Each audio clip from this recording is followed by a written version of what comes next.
Welcome. Your opinion truly matters to us. At the end of the story, leave your comments. We read every single one. Don't forget to subscribe. Now, let's begin the story. The CEO of the company sees the cleaning lady reading a document and asks, "Oh, wait, you can read?" What happens next will leave you speechless. Elena adjusted her gray uniform and checked her watch. Right on time, as always. She'd been cleaning the executive floors for 3 months now, moving through the marble corridors like a ghost, invisible to the few late-working employees who occasionally crossed her path. It was better that way. Invisible meant safe. Invisible meant no questions. The executive conference room was her last stop of the night. It had just ended. As she began collecting the trash, a particular document caught her eye. The letterhead read, "Riverside Community Center, Demolition Notice." Her breath caught. That was her neighborhood, where families like hers had lived for generations, where children played in the small park, where elderly Mrs. Chen taught English classes in the basement. Elena's hands trembled slightly as she read further. The developer planned to build luxury condos, displacing over 200 families. The profit margins were outlined in cold, clinical detail. At the bottom of the page, a bold signature, Marcus Blackstone, CEO. Find something interesting? Elena spun around, her heart hammering. A tall man in an expensive navy suit stood in the doorway, his steel-gray eyes fixed on her. Even at midnight, Marcus Blackstone looked like he'd just stepped out of a boardroom meeting. His dark hair was perfectly styled, and his presence filled the room with an authority that made Elena instinctively step back. I was just cleaning, sir," Elena stammered, quickly setting the document back on the table. Her eyes downcast, playing the part everyone expected. The humble cleaning lady who couldn't possibly understand the complex world of high finance. Marcus walked closer, his Italian leather shoes clicking against the marble floor. "You can read?" His tone wasn't entirely mocking, but there was clear surprise there, as if the concept of a janitor being literate was foreign to him. Elena felt a familiar fire ignite in her chest, the same fury that had sustained her through years of condescension and assumptions. But she forced herself to remain calm, to play the role. "A little, sir. Just the basics." Marcus picked up the demolition notice, not bothering to hide it from her view. "Well, don't worry your pretty little head about documents like these. They're far too complicated for someone in your position to understand." The casual dismissal hit Elena like a physical blow. She watched as he gathered the papers with careless efficiency, never once considering that the complicated urban development project he was so proud of would destroy the lives of people like her. "Will that be all, sir?" Elena asked quietly, her voice steady despite the storm raging inside her. Marcus glanced at her again, and for a moment, something flickered in his expression. Was it curiosity? But it passed quickly. "Yes. And make sure you don't leave any streaks on the windows. The board meeting is tomorrow morning." As he strode toward the door, Elena called out softly, "Mr. Blackstone?" He paused, turning back with raised eyebrows.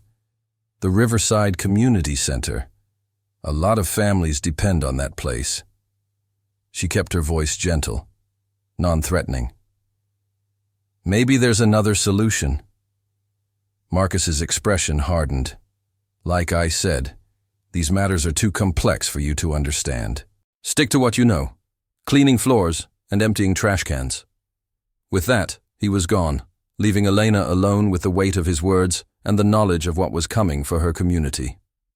She finished her work in silence, but her mind was already racing. Marcus Blackstone had no idea who he was dealing with. As she pushed her cart toward the elevator, Elena caught her reflection in the floor-to-ceiling windows overlooking the glittering city below. The woman staring back at her looked tired, worn down by life's circumstances. But behind those brown eyes burned an intelligence and determination that no amount of condescension could extinguish. Tomorrow, she would begin planning. Tomorrow, Marcus Blackstone would learn that assumptions could be dangerous things. The elevator doors closed with a soft ding, carrying Elena down into the darkness of the Chicago night, where the real work was about to begin.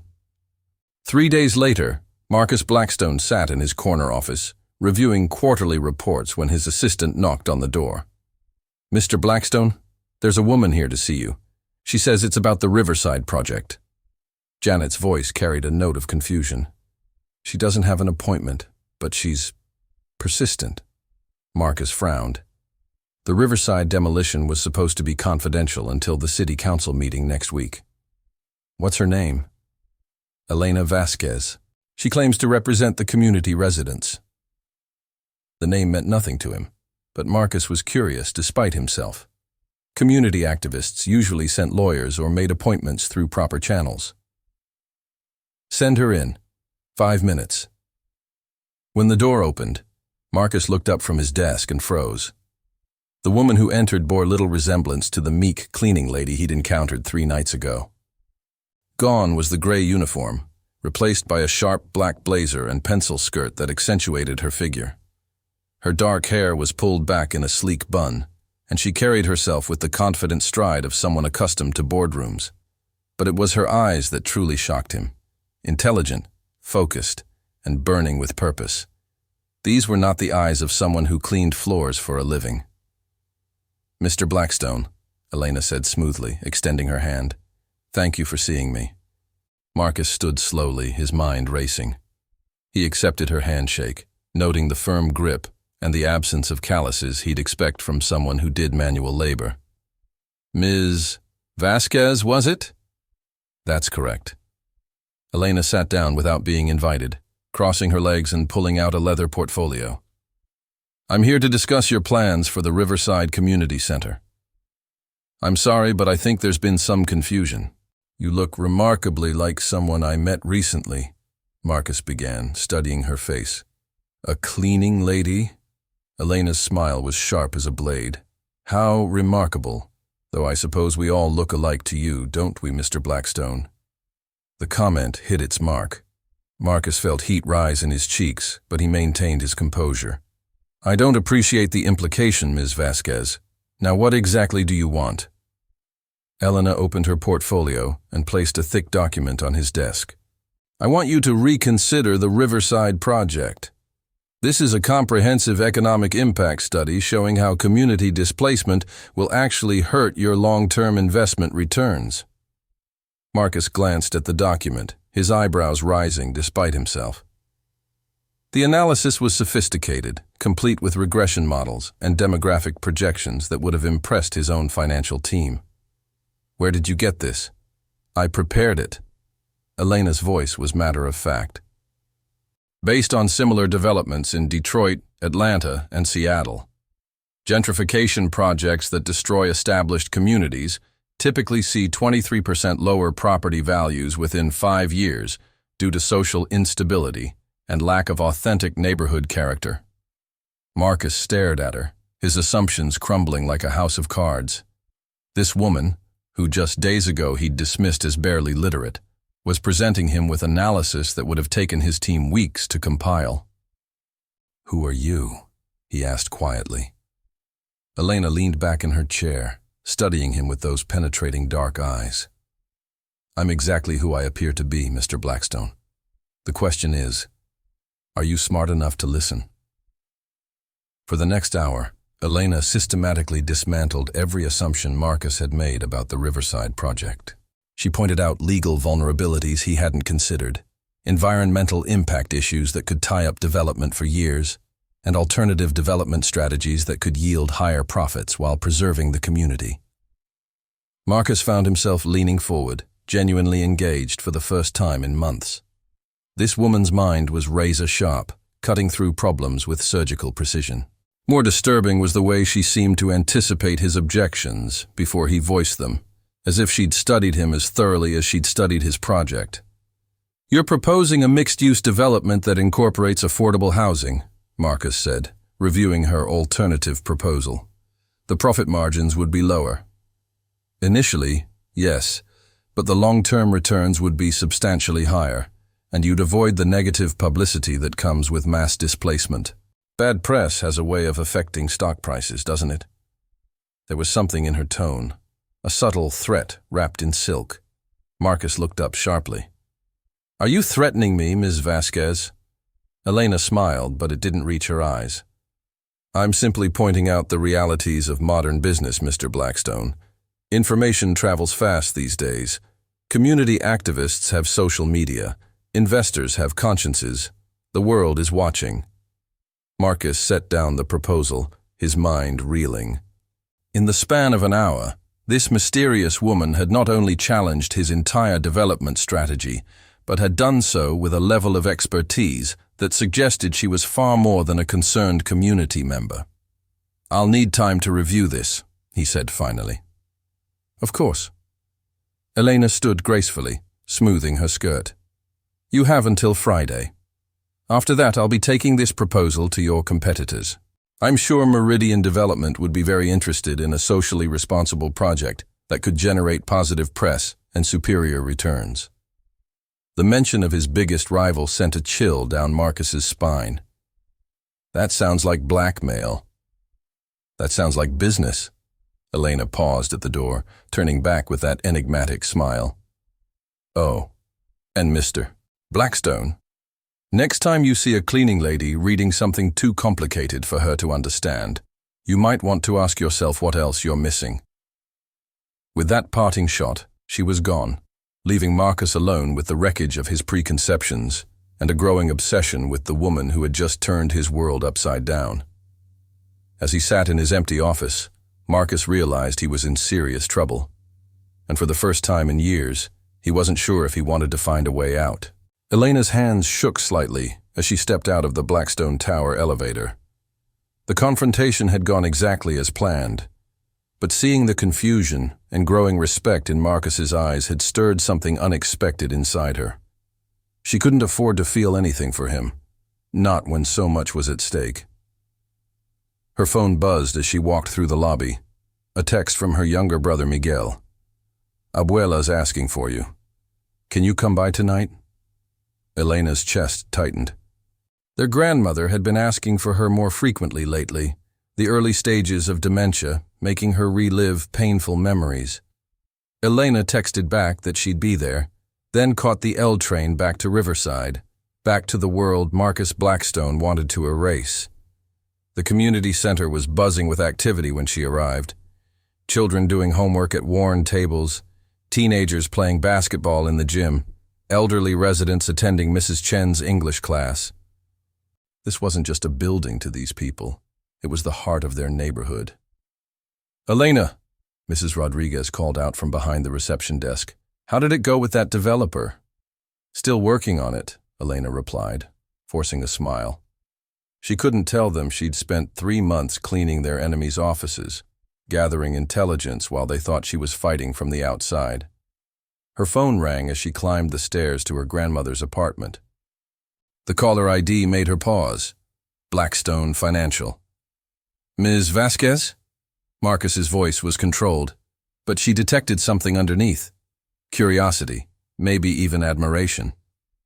I've reviewed your proposal. And? I'd like to discuss it further. Over dinner. Tonight. Elena stopped on the landing, surprised by the request. In all her planning, she hadn't anticipated this move. This is a business matter, Mr. Blackstone. It doesn't require dinner. Perhaps not. But I find myself curious about you. Humor me. There was something vulnerable in his voice that caught her off guard. Against her better judgment, Elena found herself saying, 8 o'clock, Alinea? I'll make the reservation. After hanging up, Elena stared at her phone, wondering what game she was playing now. Getting closer to Marcus could give her more leverage, but it also made everything more complicated. She was already walking a dangerous line. Mija? Her grandmother's voice called through the apartment door. Is that you? Elena pushed aside her doubts and entered the small, neat apartment that had been her refuge for the past year. Abuela Rosa sat in her favorite chair, her silver hair braided down her back, but her dark eyes held the distant look that had become too familiar. Sit with me, Rosa said softly. Tell me about your day at the university." Elena's heart clenched. In Rosa's confused mind, Elena was still the promising PhD student she'd been 3 years ago, before everything fell apart, before the accusations, the scandal, the complete destruction of her academic career. "It was good, Abuela," Elena said gently, settling on the floor beside her grandmother's chair like she had as a child. "I'm working on an important project." "You're so smart, mija. Just like your grandfather. He would be so proud." Rosa's weathered hand stroked Elena's hair. "When I was young, they told me girls like us couldn't be scholars. But you proved them wrong." If only it were that simple, Elena thought bitterly. She had proved them wrong, until one powerful man decided she was a threat and orchestrated her downfall. Dr. Harrison Pemberton, her dissertation advisor, had stolen her research and destroyed her reputation when she refused his advances. By the time the truth came out, Elena's career was in ruins, her student loans in default, and her future as an urban planning scholar dead. "Abuela," Elena said carefully, "what would you do if someone hurt our family? If they tried to take away everything we cared about?" Rosa's eyes sharpened momentarily, the fog of confusion lifting. "Mija, revenge is a poison we drink hoping others will suffer. But sometimes—" She paused, her voice growing stronger. "Sometimes we must fight not for revenge, but for justice, for the people who can't fight for themselves." Elena squeezed her grandmother's hand, drawing strength from the woman who had raised her and Miguel after their parents died. Rosa had cleaned offices for 40 years, putting aside dreams of her own to ensure her grandchildren could achieve theirs. The irony wasn't lost on Elena. She was now doing the same work her grandmother had done, but for very different reasons. 2 hours later, Elena stood in front of the mirror in her tiny bedroom, preparing for dinner with the enemy. She'd chosen a simple black dress, elegant but not revealing, professional but with enough style to hold her own in Chicago's most exclusive restaurant. As she applied lipstick, Elena caught sight of her PhD diploma, still in its frame on her dresser. Dr. Elena Martinez Vasquez, Urban Planning and Community Development. She'd kept it as a reminder of what she'd lost, what had been stolen from her. But tonight, it felt like a promise of what she might reclaim. Her phone buzzed with another text from Miguel. Mom called. "She wants to know when you're coming home to San Antonio. Says cleaning offices isn't what she sacrificed for." Elena closed her eyes, fighting back tears. Her family didn't understand why she'd stayed in Chicago, why she'd taken a job so far beneath her education. They didn't know about the research she'd been conducting on gentrification, the data she'd been gathering, or the plan she'd been crafting to take down the system that had destroyed her. They certainly didn't know she was about to have dinner with the man whose company represented everything she'd been fighting against. As Elena locked her apartment and headed for the train, she couldn't shake the feeling that tonight would change everything. Marcus Blackstone thought he was dining with a community activist. He had no idea he was about to break bread with a woman who had every reason to hate men like him, and every skill necessary to bring him down. But first, she had to survive dinner without losing herself in the process. Alinea was everything Elena had expected. Crystalline chandeliers, tables spaced for intimate conversation, and a wine list that cost more than most people's monthly rent. She arrived precisely on time, refusing to give Marcus the psychological advantage of waiting. He was already seated at a corner table, and Elena felt her breath catch despite herself. Out of his corporate armor, Marcus looked younger, more approachable. He'd traded his usual suit for dark jeans and a charcoal sweater that emphasized his broad shoulders. When he stood to greet her, his smile seemed genuine rather than calculated. "You look stunning," he said, pulling out her chair. "Thank you." Elena settled into her seat, hyper-aware of his proximity as he pushed in her chair. His cologne was subtle but expensive. Cedar and something warmer that made her think of late nights by a fireplace. As they perused the menu, Elena caught Marcus stealing glances at her. She could practically see the questions forming in his mind. Who was she really? Where had she come from? How had a community activist acquired the kind of analytical skills that had left his entire legal team scrambling?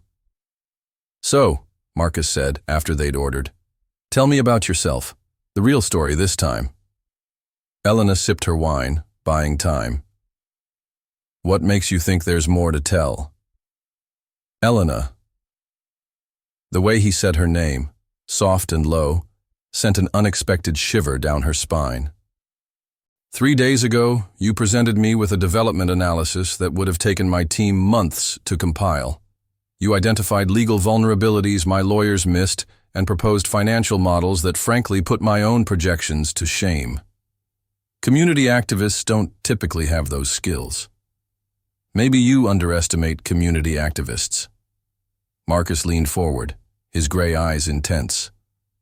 "Or maybe I underestimated you.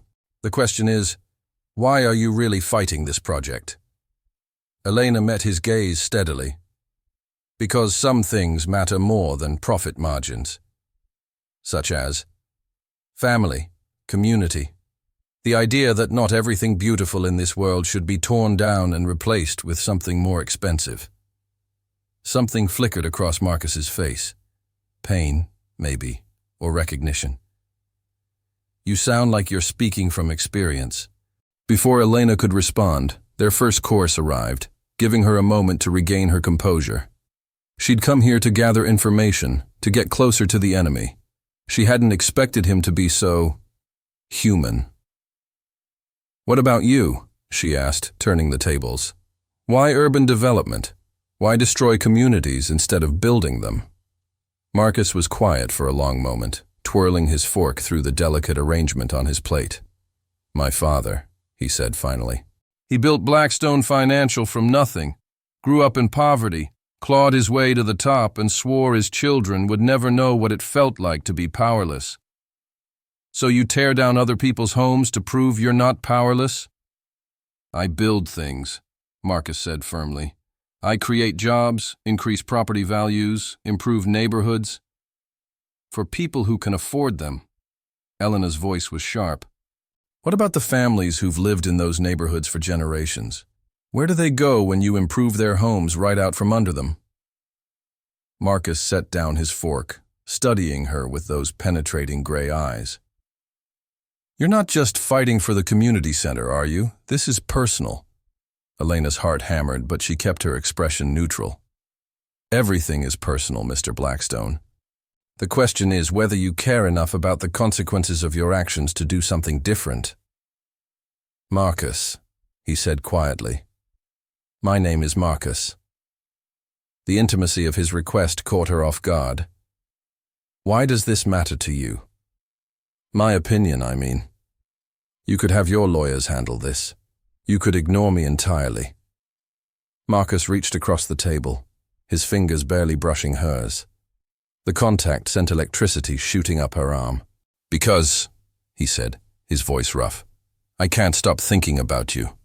About the woman who sees right through me, who challenges everything I thought I knew about myself. I want to understand what drives you, Elena. I want to know why your eyes flash with fire when you talk about protecting people who probably can't do anything for you in return." Elena pulled her hand back, her pulse racing. This was dangerous territory. She'd expected arrogance, dismissiveness, things she could use against him. She hadn't expected vulnerability or the growing attraction that made her want to lean closer instead of pulling away. "And I want to know," Marcus continued, "why a woman with your intelligence is working as a cleaning lady." Elena's blood froze. "What?" Marcus's smile was gentle, but knowing. "Did you really think I wouldn't figure it out? The way you move, the way you speak, the calluses that aren't there, the fact that you knew exactly where my office was without being told. Elena Martinez, not Vasquez. You've been cleaning my building for months, haven't you?" Elena's mind raced through options: denial, escape, attack. But looking into Marcus's eyes, she saw something that stopped her cold. Not triumph or anger, but a kind of wonder, as if he'd just solved a puzzle that had been driving him crazy. "Why?" he asked softly. Why would someone with your education, your skills, spend months emptying my trash cans? Elena lifted her chin, making a decision that would change everything. Because I wanted to understand my enemy before I destroyed him. The words hung between them like a challenge. Marcus's eyes widened, but instead of anger, Elena saw something that looked almost like admiration. "And now?" he asked. "Do you understand me?" Elena looked at this man, this wealthy, powerful, complicated man who was supposed to be her target, not her temptation. "I understand that you're not what I expected," she admitted quietly. "Neither are you." Marcus signaled for the check, his movements decisive. "Come with me." "Where?" "I want to show you something I think you need to see." Elena knew she should refuse, should end this dangerous game before it went any further, but the intensity in Marcus's eyes, the promise of answers, made her nod despite every instinct screaming that she was making a mistake. As they left the restaurant together, Elena couldn't shake the feeling that she was crossing a line from which there would be no return. The hunter was becoming the hunted, and she wasn't sure anymore which one of them was the prey.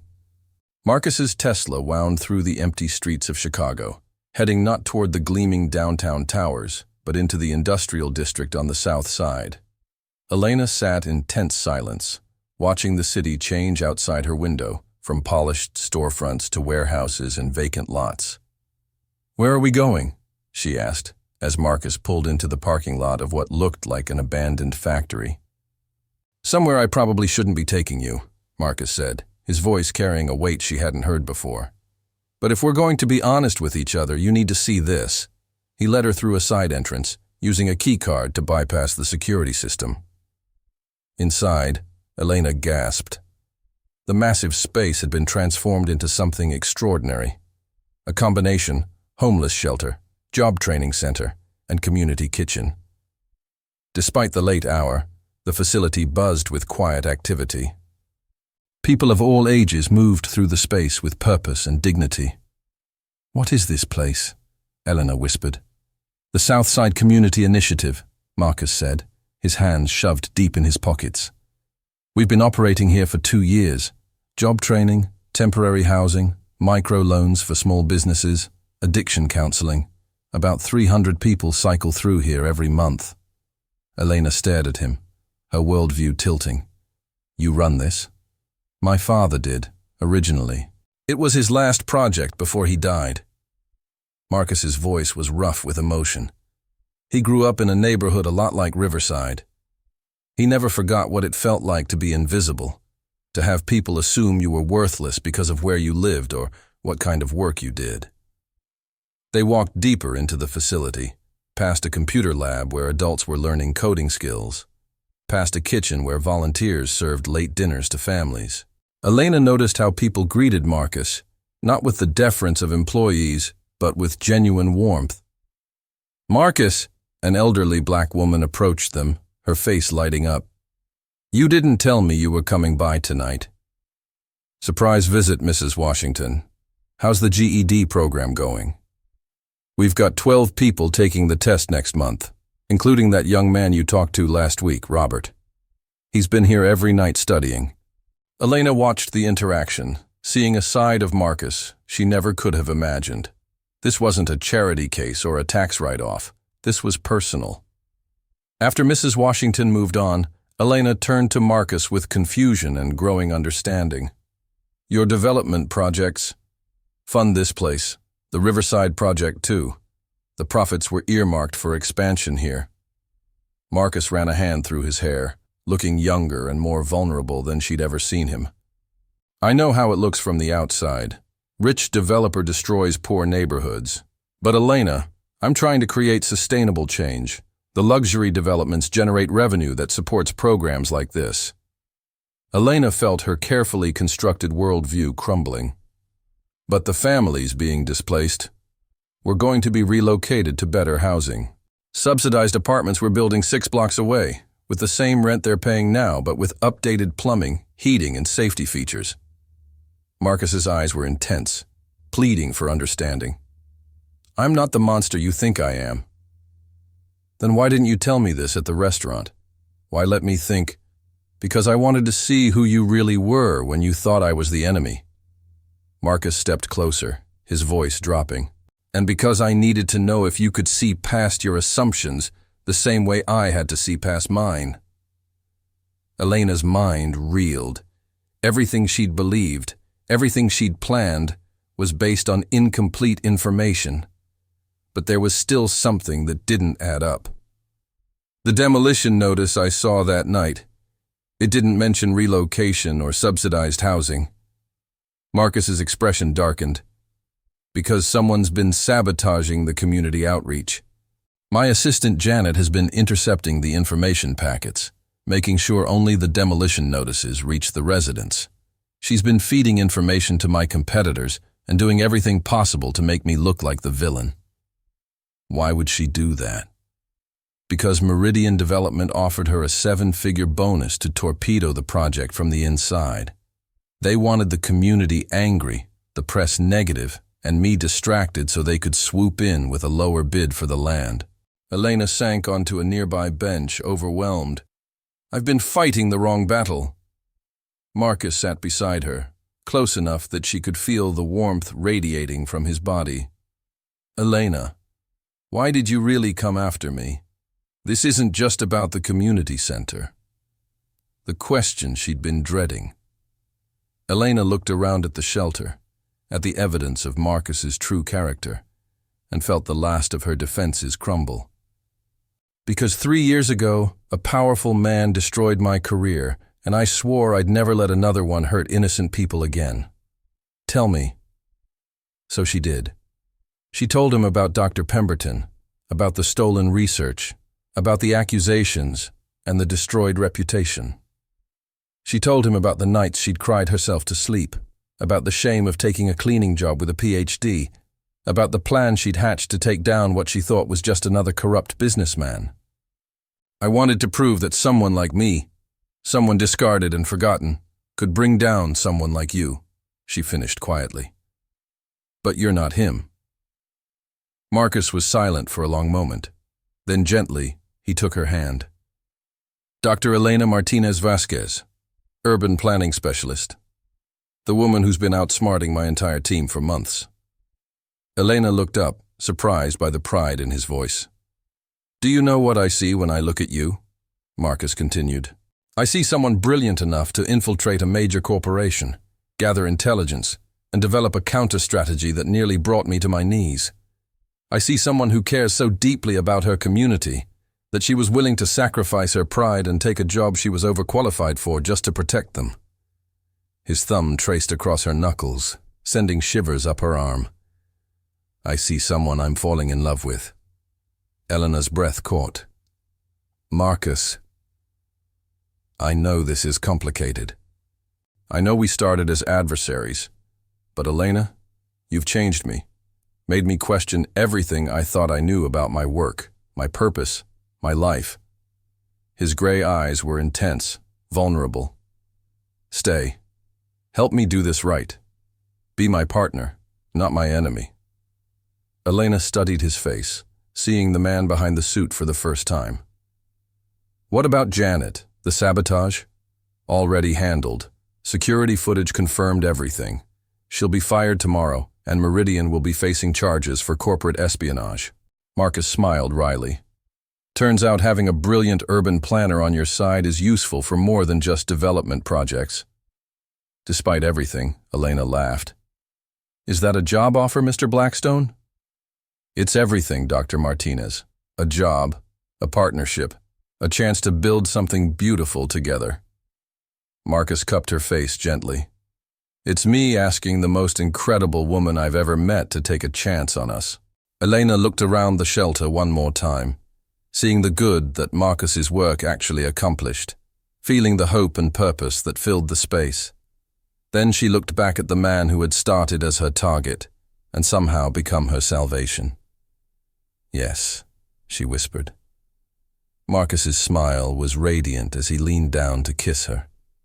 It was soft and sweet and full of promise, the first kiss of a new beginning. 6 months later, Elena stood in the renovated Riverside Community Center, watching children play in the new after-school program, while their parents attended job training classes upstairs. The luxury condos next door were nearly complete, their profits funding not just this center but 3 others across the city. "No regrets?" Marcus asked, wrapping his arms around her from behind. Elena leaned back against his chest, her engagement ring catching the afternoon light. "About falling for my enemy? Never." "Good," Marcus murmured against her ear. "Because your enemy loves you more than life itself."